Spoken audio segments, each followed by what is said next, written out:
early as I can. Thank you so much for that introduction, John. Thank you so much, James. And to the Unifor Local 444, as you heard him say, like, we were not here, we were here not too long ago, about a month ago, where we had a really very candid, constructive conversation about the real stories of what you're feeling here on the ground in Windsor. Our entire Ontario caucus, we met very soon after that in Edmonton with our entire national caucus, along with the Prime Minister and our cabinet.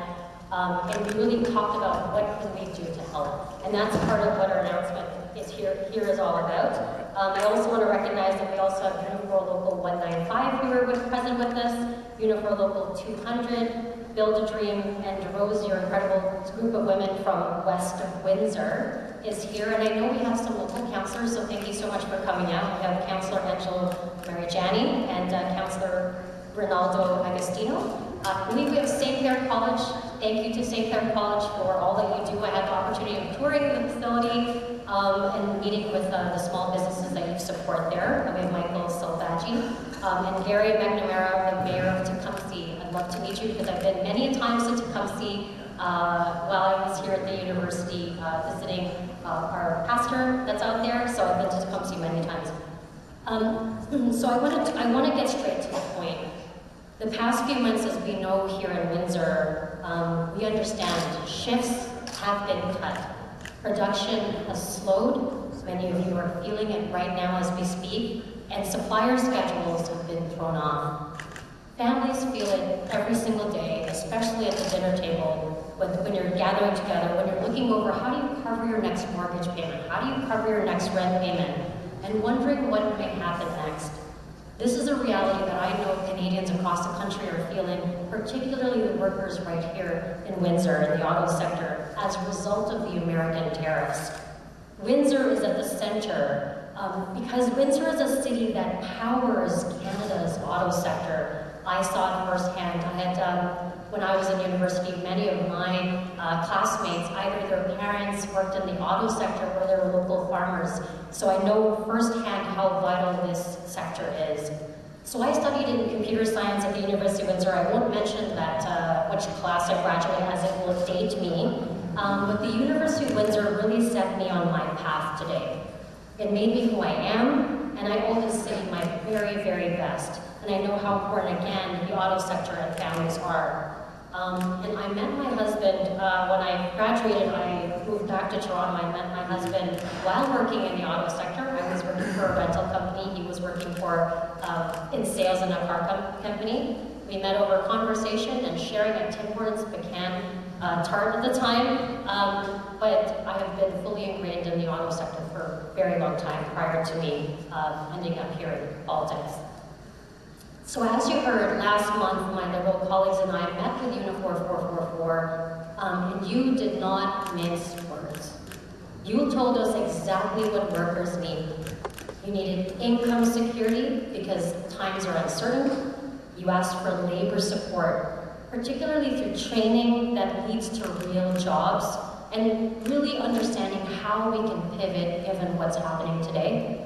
And direct support for businesses in our auto sector, because we know the large automakers really then have created many different small and medium-sized enterprises right here in Windsor. So how do we support them in helping making sure that their workers, while their businesses adapt to the changing environment, are still able to be supported? And so we've listened, and we're delivering significant supports for auto workers, and I'm going to spell it out. It's quite a bit, so bear with me. The first thing that we're announcing is training that you can actually use. So we're investing $450 million to upskill 50,000 workers across the country, and we're going to do that through employer-based training, short courses, and career counseling, giving you the guidance you need to support you in upskilling, and I know how vitally important that is. So for instance, if you're in the middle of your career and you want to pivot into a high demand sector, you can receive the training and get the support that you need to be able to pivot as well. And you will also be able to get financial assistance while you're getting trained, so you don't have to worry about, while learning, worrying about what you do from paycheck to paycheck. So this is about supporting workers to move into roles that are open now or that are coming next. The second thing is, as we know that the ground shifts with everything that's going on, starting on October 12th and retroactive back to June 15th, any long tenured workers will receive an extra 20 weeks of employment insurance, so that you'll have up to 65 weeks total. And roles, we heard two big pieces of feedback around EI. One, the issue around severance and how it impacts your EI. So we have made sure that severance doesn't hold up your EI payments. And the second is that 1 week waiting period that was an irritant for many workers. So the first one will positively help about 190,000 individuals. The second piece around the waiving the waiting period will help 700,000 folks who have been waiting for this. So that's a change, again, that will take effect October 12th. Now, the third piece is around creating one single portal for workforce solutions.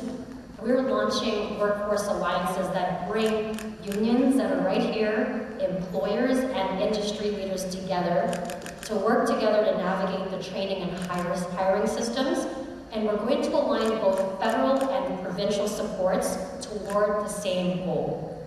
We recognize it's not easy to do this alone. We can't do it alone. We have to work with everybody. And I think that spirit of collaboration, especially with what we're seeing, is vitally important for us to be able to help support this entire industry. And so this will do two things essentially. It's going to create steady jobs here in Windsor and create a reliable pipeline, because we talk about labor all the time. We need a predictable, reliable pipeline of talent for the auto sector so that we can tap into talent when we need it. And through the Workforce Innovation Fund, we will back local and practical projects that will improve the recruitment, retention, and shift-friendly training where it's needed. And in addition to these, worker-focused supports, which are also going to be targeted supports for local plants and businesses. Speaking of which, I know we have many business and industry folks in the room, so thank you so much for being here. For small and medium-sized enterprises that are feeling the tariff pressure, we are providing $1 billion in financial support to help with the cash flow and that immediate liquidity that's very important. And that will go towards upgrading your lines, winning new work, and this will include grants of up to $1 million. And then for the larger companies and plants across the auto supply chain, our new $5 billion strategic response fund will back major tariff-exposed projects. So I've met with some businesses, and a lot of them are challenged with, like, how do we compete with the US? Well, this fund here is really intended for plants to retool, actually invest so that they can keep their workers here as opposed to moving to the US. They can upgrade, they can invest, they can modernize their operations. So this fund is very open so that all those projects that companies and plants need to adjust, they'll have the critical support that will help keep the jobs here in Windsor. And lastly, in case you missed the announcement we made about a few weeks ago, we also have the Buy Canadian policy. This is going to help strengthen our domestic supply chains, especially for auto parts, steel, and aluminum, making sure all of our energies, from a procurement perspective, it really focuses on supporting Canadian steel, Canadian aluminum, Canadian lumber. And so what does that mean for right here in Windsor? It means that those who are apprentices can actually finish and stay on. It means that long tenured workers have a bridge, again, in case of layoffs. And it means mid-career workers can step into those high-demand roles that I mentioned already. And it means those local shops here have the breathing room that's needed to adapt without losing the talent that they vitally need. And none of this works without the workers who put these priorities on the table, and that's all of you. I know many of you took the time to be here for this announcement. I really do appreciate that you're here. And so to the leadership team of Unifor Local 444, thank you for your constructive feedback. They did not hold back. They were very candid. They got straight to the point. And that feedback, again, really helped to shape this particular policy that we're putting forward in this announcement. So I thank you for your ongoing advocacy You know that I'm here to support you. Our new government is here to support you as well. And you matter so much. You are the drivers of our economy. And we would not be able to have a strong economy without this incredibly robust auto sector here in Windsor. So to every worker in the hall and across Windsor plants and suppliers, our federal government is always here to defend Canadian workers, especially when trade uncertainty hits, and we will stand with you. We will keep showing up, we will keep listening, and we'll keep fixing what is not working together, along with working with different levels of government. And for me, this commitment, as I already told you, is very personal. Windsor gave me that spark start, and I will not be here where I am today without this incredible city. So again, thank you so much for being here. I'm sure there's going to be questions as well. But thank you all for taking the time today to be here and to be present to listen to this important update. Thank you very, very much.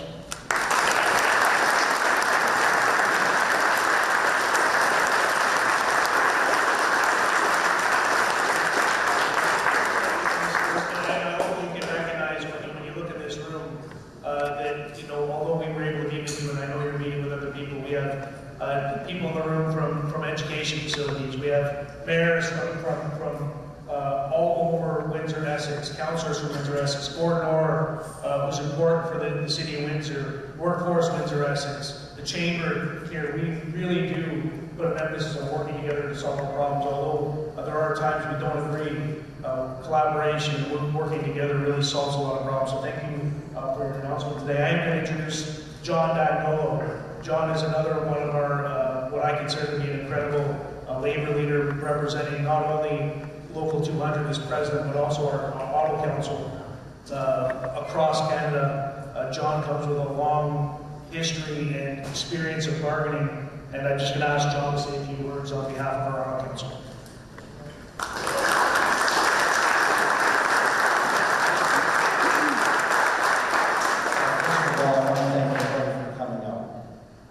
This is our community. And I'm looking around when they were all speaking, going, wow, this is important. And they recognized it. I want to thank you all. I want to thank the Minister for coming. I want to thank the Prime Minister for doing the things he's doing right now. And I let them know that. Because we all know in this community we have the highest unemployment in Canada. And we need these incentives to protect people in our community. But I also brought up tariffs, the bad word right now. This could destroy our community, and I made that clear. We can't have any tariffs. And I know they're going into bargaining with our Kuzma agreement, and we cannot have tariffs, period. And I also made that clear, because the impact would be like no other. It actually scares me to death. We have thousands and thousands of workers that rely on this auto industry, not just in our community, in Ontario and across this country. When you think about just car dealerships alone, I couldn't even imagine. So it's important that we celebrate and that the government recognizes what we need. But it doesn't end there. We got a long fight ahead of us. We got to make sure we protect these jobs across this country, and we'll do whatever it takes to support our government. I wish we were in the room when they negotiate with the administration across the border, and I hope that we have no tariffs. And I mean that from the bottom of my heart. And once again, thank you for the opportunity. Thank you.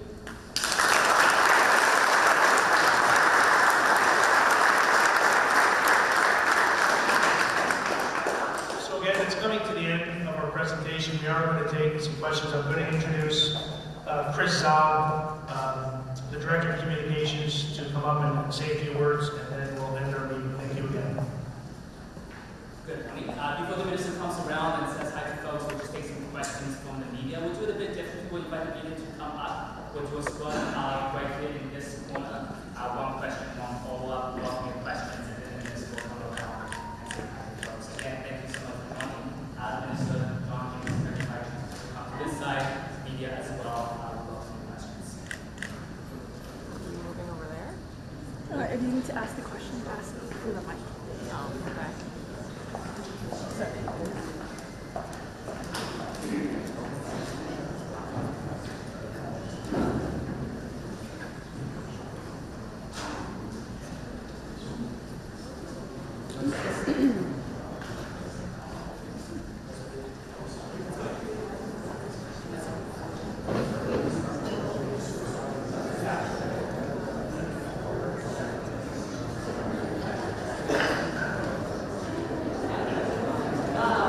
You mentioned $450 million to upscale workers. How much of that is for this region specifically?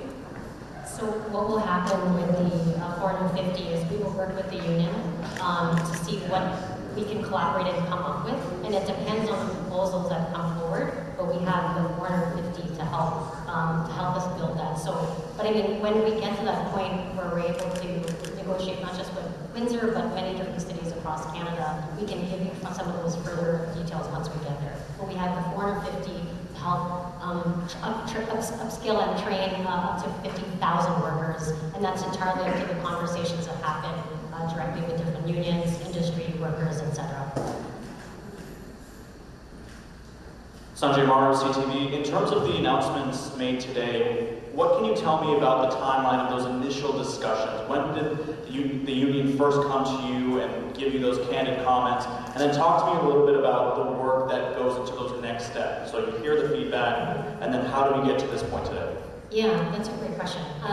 So during the summertime, Ontario Caucus as a group, we get together. We specifically chose Windsor as a city for our destination to have our conversations, because it gives us the opportunity to be present, to meet with organizations like Local 444. We also had an opportunity to visit local plants, both in agriculture, but also an auto plant as well. So after that conversation, soon after that, we met in Edmonton with the Prime Minister, with Cabinet, and all caucus members. And so Ontario, as a group, as a collective, came forward with all the different testimonies of the stories that we heard. And so then as we were working together with the appropriate ministers to put this entire package together, because it touches many different portfolios, not just mine. And it's really that collaborative effort of saying, okay, we know, we heard we need to help workers, we know we need to support industry and business, so it was really a collaborative approach. So as we speak, we're heading into our third week of Parliament, and so a lot of the efforts that we're talking about will now then be legislated. We will work together again with industry, with unions, etc., to be able to then roll out some of these quickly. But we made these announcements a little while ago. We're reinforcing it now in Windsor, and then we'll continue to roll it out. And I'm happy to share more details locally to the local media here in Windsor as the details get rolled out. Sorry, one last thing. The EI that I did mention, those worker benefits, it takes effect October 12th, retroactive back to June 15th. So nobody here has to do anything new or different. That part of the announcement takes effect. And in terms of that timeline, when did those initial discussions happen? We've been having these conversations for many months since the inception of the negotiations with the U.S. tariffs. We've been at the table throughout the entire summer. What helped solidify these announcements was formative both from our caucus conversations throughout the summer, what we've heard, and this is just Ontario's voice. We also, of course, need to hear from all of our caucus groups that represent all of Canada together. Rusty Thompson, AM 800. It seems like there's two elements to this, the training and also trying to make sure people are there supported through EI or financially while they are training. But during these conversations, what seemed to be the most important? Was it that retraining aspect, or people, having the financial security to take risks and take options to retrain? Yeah, that's a really good question. What made it very clear to us when we came here, Uniform Local 444, was we have families hurting now, right now. And we know the challenges that they're experiencing. So the most immediate relief was important.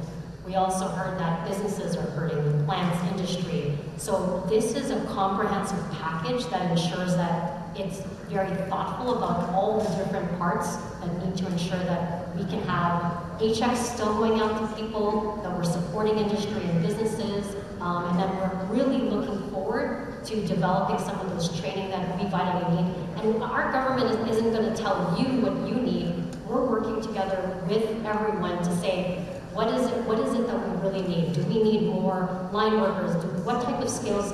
We can't develop that without you. So we've provided the funds, but the solutions and the projects that come forward is going to happen with the collaboration of everybody at the table. And one of the other aspects then too was the money for businesses, whether it be small, mid, or large, to retool, to readjust.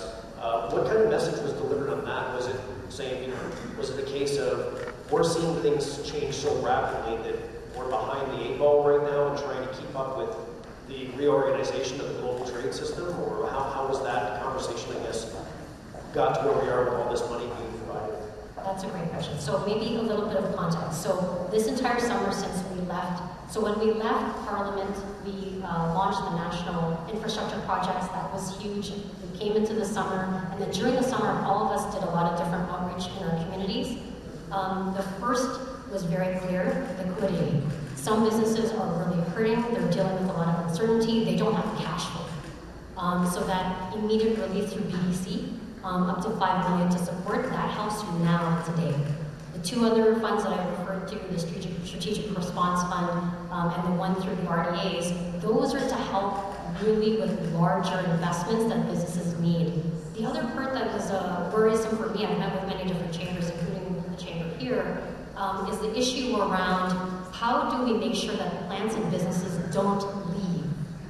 We want industry and businesses to stay here, and the only way they're going to do that is if they have the proper capital and investment backed by us to help support them retool and do whatever they need to make sure that the work stays here in Canada, that workers still have jobs, and we need time to adjust. And so the measures we've done to adjust EI and provide different supports will make sure that you can still get access to your pay while businesses adapt and grow and adjust. I hope that gives you a little bit more context. Thank you. You're welcome. Hi, Madeline Mazak with the Windsor Star. For the reskilling package, how do you actually see that playing out? How can workers benefit from that? Yeah, so there's a couple things that I do want to mention with the repackaging. So the 450, I already mentioned we got the training, we have the career counseling, but the part that I think is really important when I mentioned the Workforce Alliance, we have another $382 million, and that will really be bringing together in one portal a place where, again, if you need the skills, you can train for a job that's posted so that as soon as you upskill, you can get a job right away, plus get the financial support as well to help you get there. So it's very, very comprehensive. Would that be in an adjacent industry, or what kind of skills would they be requiring through that one? We've made these supports broad enough so that if any industry that is impacted by the tariffs have access to the types of funding we have. But here in Windsor, it's very acute in the auto sector. So this announcement, I'm really focusing more on what the auto sector can do to take advantage of these supports. One last question. What does the federal government know right now for the latest round of tariffs that Donald Trump announced last evening? Yeah, I will let the Prime Minister and Minister Dominic LeBlanc comment on that. But what I will say is, you heard it from James and John, there is real concern around that. Our government is here to ensure that we're supporting Canadian industry, Canadian workers, and we will be at the table to make sure that we're negotiating the best deal for Canadians. You heard it referenced, one of the pieces that Unifor 444 also talked about was how vitally important the CUSMA negotiations are. So we're in the process of going through that right now. But again, we will continue to stand strongly to support Canadians. Thank you. Good morning, Mark Brown, WindsorNewsToday.ca. Just wanted to get some clarification on exactly what EI benefits are going to be offered. Is it up to 65 weeks, you mentioned? Yes, so the EI piece, that takes effect October 12th, goes retroactive back for long tenured employees, back to June, and then also you'll have basically a top-up of 20 weeks up to 65 weeks. Thank you. You're welcome. Ooh, and I forgot, just to reinforce the 2 changes we made to, based on the feedback, was making sure any severance doesn't interrupt your EI payments. And second, one of the irritants was sometimes you're sitting there waiting for that 1 week gap. So that gap is not there. You'll get your payments sooner, quicker, faster. Okay, this concludes the announcement. Thank you very much, everyone. Thank you so much for your time. I appreciate you all being here today.